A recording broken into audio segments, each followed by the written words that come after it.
For one of those where we've been, where we are, where we're going talks. Good. 6 games in. Team's 5-0. I'm 0-1 as a coach. We've had a really good preseason, first part of our non-conference schedule. Opened up 5-0 at home, went on the road, had a really good game against Cal. And I don't want y'all to fall into the same trap that the national media fell into, calling this a big upset. We were given a 30% chance to win the game by Massey ratings and all the people that do the prognosticating.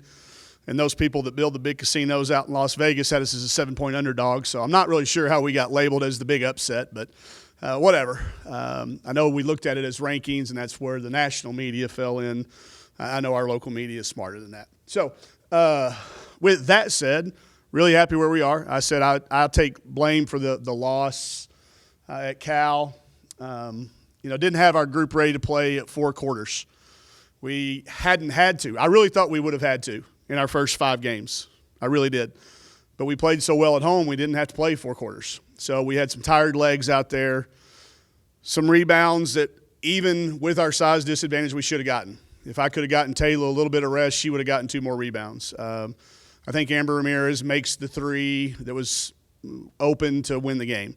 I think a lot of those things, but that's all my fault. So team's still 5-0. I'm 0-1, and I'm perfectly comfortable with that. I think we're in a really good spot. I think we got a good team. I think we played some good teams. We're getting ready to now go where we're going. I know y'all can just print it however you want. We're going to the Bahamas. Nobody's going to feel sorry for us.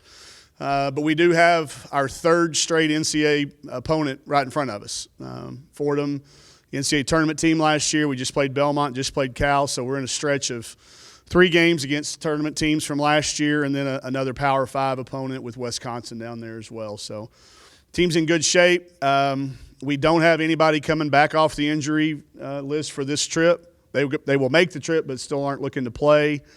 I would tell you that I don't know if you got to watch the game, but obviously having our 3 biggest players size-wise over there with us on the sideline didn't help us rebound. And a couple of rebounds here, a couple of rebounds there, and we're coming home and we're all still undefeated. So with that said, we're going to Bahamas tomorrow for Thanksgiving together and a couple of really good games in the warm sunshine. You face a Fordham team that looks a lot like you physically, not very big, versus a Wisconsin team which you know something about. So can you just give us a little? Yeah, I'll start with Fordham. They've got starting 5 who all have made shots from the 3-point line. They're not going to try to overwhelm you around the basket. They can. They got a couple of kids that'll back you down and do some isolation stuff. So, and I'm sure after watching Cal do what they did to us, they'll probably put some things in. She is maybe one of the best coaches we'll go against all year. She's does a really, really good job. Got a lot of respect for how she prepares her team. So we'll have to improve that area there. But they do play, a lot of shots from the arc. Sorry, that was me. A lot of shots from the arc, and they will play with us tempo-wise. They've got a Power 5 guard. Bree Kavanaugh went to Cal, ironically, as a freshman, as a big-time recruit that ends up back home in the Bronx. And they've got some really, really nice pieces. We'll be stretched defensively to guard them. And on a neutral floor, you never know what you're going to get into down there. So then you turn to Wisconsin, who we did play last year in Nashville at a tournament, and we won at the buzzer on a defensive stop. We tipped the ball away and went and laid it in. So they've got a lot of the same kids back, just like we do. So it'd be fun to see those guys. A rugged team, a Big Ten challenge on the second day of 2 days is always good to see where you stand as a team, and I think it makes for a good event.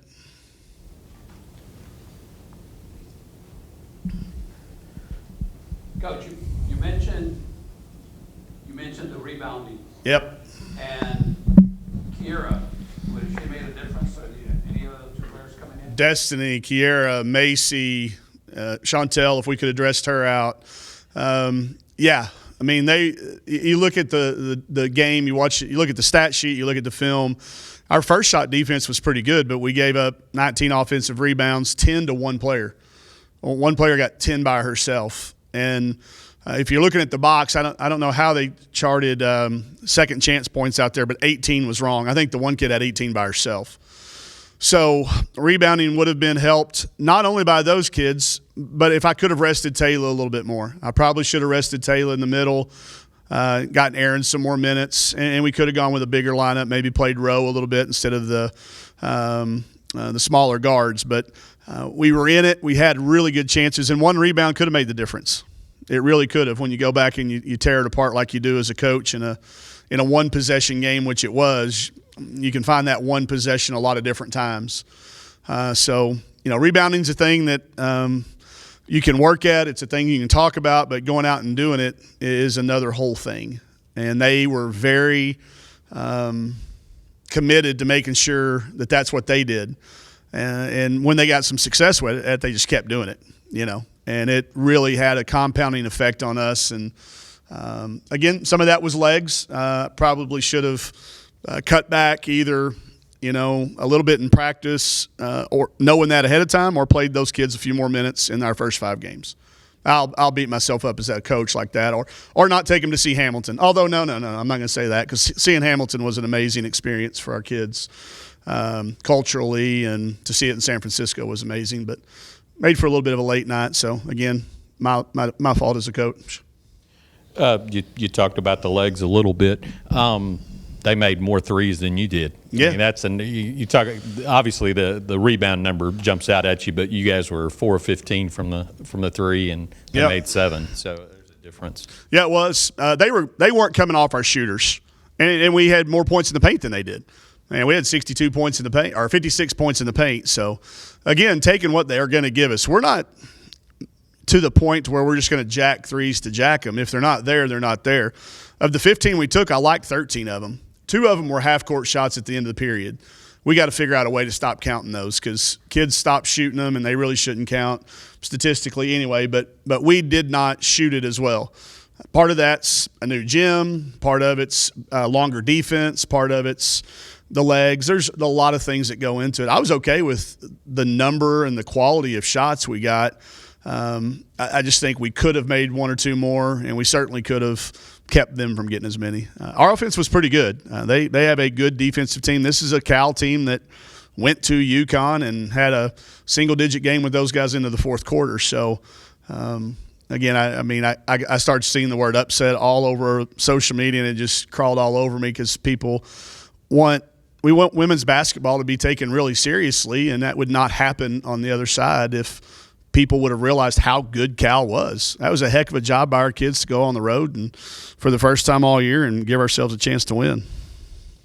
Were you surprised you stayed in the top 25? I mean, that should tell you what you just said? Part of that's inertia too. You get so high, you can't drop. I mean, we dropped further than everybody else. We dropped 6 spots in one and 5 in the other. But part of that, where we are, this is the 4th straight week we've been ranked, and I think using Mario's crack research, I just looked back, and I think it's the first time since 2002 we've been ranked for 4 straight weeks.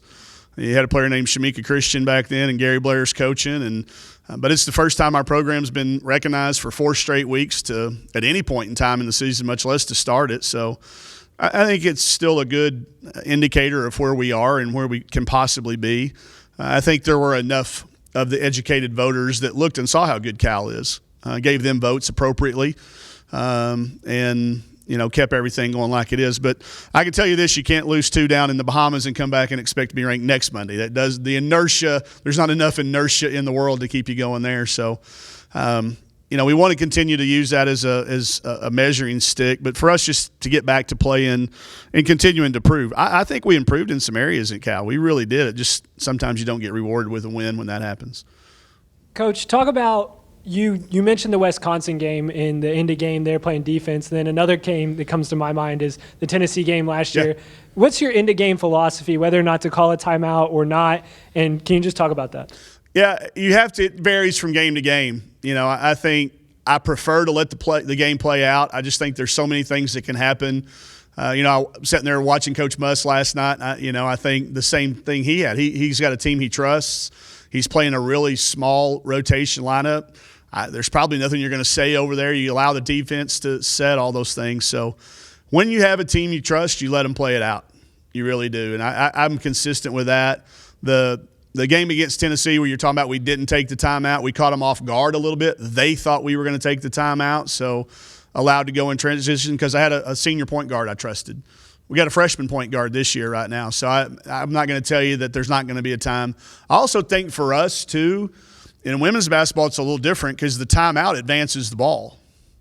So you might see a women's coach take a timeout more often than you would a men's coach in that situation because of the ability to advance the ball to the sideline, save some time on the clock or advance it closer to the basket. But with a veteran team, I think you let them play it out and you trust them if you've practiced it. If you hadn't practiced it, maybe you do. But I think each coach has got to really know their own team. With our particular team this year, probably let them play it out, and especially on the road or in a neutral site, play it out. Yep. Any other questions for There's one coming in the back. Just with the road game experience early in the season, gaining what you did and going back out this week, just how valuable is that early in the year for you guys?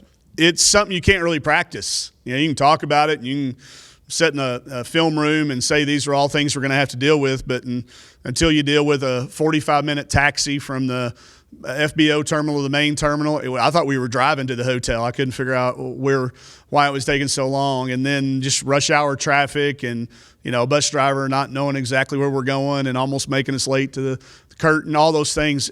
You have to deal with that, and you cannot simulate it. You can't talk about it enough. You physically have to experience it. Staying in the hotel, all of those things. So I thought it was important that we do have those games prior to going to the Bahamas. We got them out of the way. Now we flip right back around and get to do it right on top of it and see what we learned. I'll fully expect us to be better prepared. I know I will be. And, again, it's all of us. We all went back. I challenged each kid, each coach to look at the film and find one thing we could have each individually done better and to make the difference in the outcome of the game. And it was pretty easy for me specifically to find things. And I know it was for most of our players too. You mentioned things you gained that didn't come out because of the loss. I mean, what were those things, and what can you build on with these two? Our kids did not one time question a call. They allowed me to take care of all that, and we had a bunch that just were the road rules. We call them road rules. We learned that. We learned that 50-50 balls are going to go the other way 99% of the time. There's no such thing as 50-50 on the road. We did learn that we can battle. It wasn't that we weren't trying to rebound. It was just simply we couldn't get them. Taylor was trying as hard as she's tried the night she got 21. But she only got 9 because the kids were getting to them first. And I think we got Michaela a lot of really good experience going up against Power 5 type guards that she's going to have to see. It was good for her. Good for us to figure out all those little things about shoot-arounds and getting to the gym on time and what we're going to do in our pre-games differently than we do at home. So a lot of them aren't necessarily tactical things that we can win without making threes. If they're going to give us the paint, again, we can score in the 50s and the 60s in the paint. So I think they won't really become things that we know about until we see if we can improve on them, which, we're going to find out down there in the Bahamas.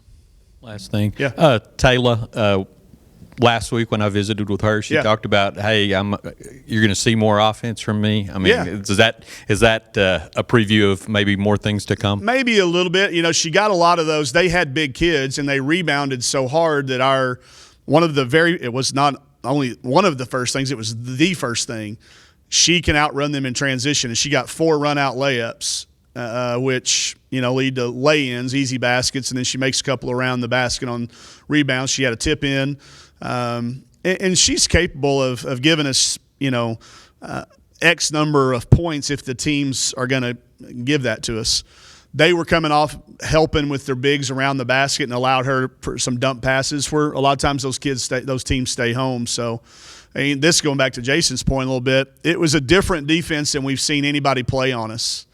They did not come off our shooters at all. They were making us hit those tough contested 2-point shots and draw fouls, which on the road becomes increasingly difficult. So that's something I think you'll see us as well. But Taylor was phenomenal. She had a season's worth of highlight videos of how to run the floor as a rim runner in one half of one game. So I think you'll continue to see her confidence soar. She's going to make a 3 sometime soon too, I'm telling y'all.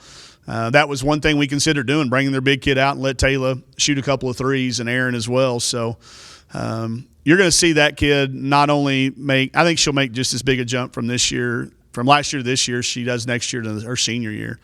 She's really committed, and that maturity has been, it's always nice when your sophomores become juniors. That's a good day for a coach.